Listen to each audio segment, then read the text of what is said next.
Donald Trump શા માટે ટેન્શનમાં છે? ડોનાલ્ડ ટ્રમ્પ એટલા માટે ટેન્શનમાં છે કે ઘર આંગણે જે અમેરિકી અર્થતંત્રના ડેટા આવ્યા છે એ ડેટા જે છે એ ડોનાલ્ડ ટ્રમ્પને ખાસ્સી ચિંતા કરાવે છે. એટલા માટે કે અમેરિકાનો જીડીપી જે 2% દરે વધવો જોઈએ એની જગ્યાએ 1.6% દરે વધ્યો છે. એટલે જીડીપીમાં નુકસાન દેખાઈ રહ્યું છે.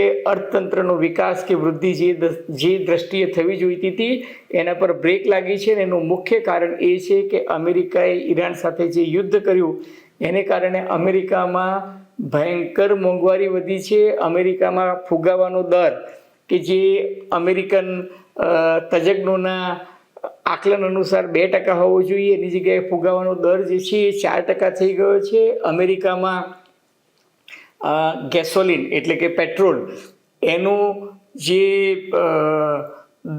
ભાવ હતો એ ગેલન દીઠ ભાવ $2.5 હતો, એ વધીને લગભગ $4.5 થી $4.5 જેટલો થઈ ગયો છે. એને કારણે એવું થયું છે કે અમેરિકામાં જે ડેટા આવ્યા છે, અમેરિકાના ડેટા મોટે ભાગે પારદર્શક હોય છે અને એ ડેટા, જો કે અમેરિકાનું વિપક્ષ કહે છે કે ડોનાલ્ડ ટ્રમ્પ જે છે હવે આંકડાઓ સાથે છેતરપિંડી કરી રહ્યું છે, છતાં પણ જે આંકડાઓ આવ્યા છે એ આંકડાઓ ડોનાલ્ડ ટ્રમ્પ માટે ચિંતાજનક એટલા માટે છે કે ગેસોલિન એટલે કે પેટ્રોલના ભાવ વધી ગયા. એને કારણે અમેરિકામાં અત્યારે વેકેશનનો માહોલ છે. ઉનાળામાં લોકો પોતપોતાની ગાડીઓ લઈને દૂર દૂર સુદૂર ફરવા જતા હોય છે. એ લોકોની ટુરિઝમ ઇન્ડસ્ટ્રીઝ પર બ્રેક લાગી ગઈ છે. એટલું જ નહીં, અમેરિકામાં બેકારીનું ભથ્થું અપાતું હોય છે એટલે બેકારીના આંકડા આવતા હોય છે. એ બેકારીના આંકડા સૂચવે છે કે 2,15,000 જેટલા બેકારો વધુ નોંધાયા છે. એટલું જ નહીં, ઘણી બધી મોટી મોટી કંપનીઓએ ત્યાં રિટ્રેન્ચમેન્ટ એટલે કે પિંક સ્લીપ આપી દીધી છે. એટલે ઘણા બધા હજારો લોકોની નોકરીઓ છેલ્લા 15 દિવસમાં ગઈ છે.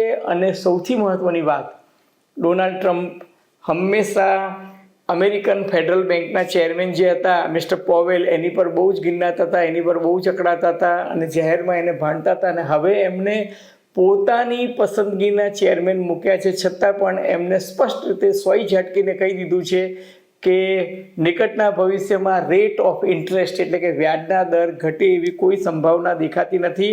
કારણ કે અત્યારે અમેરિકન અર્થતંત્ર જે છે એની ગાડી પાટા પર નથી. અને એને કારણે આગામી નવેમ્બરમાં એટલે કે માત્ર 5 મહિનાના સમયગાળામાં અમેરિકામાં જે મધ્યસત્ર ચૂંટણી આવી રહી છે એમાં ડોનાલ્ડ ટ્રમ્પની રિપબ્લિકન પાર્ટીને કદાચ નકારાત્મક પરિણામોનો સામનો કરવો પડે એવી પરિસ્થિતિનું નિર્માણ થયું છે.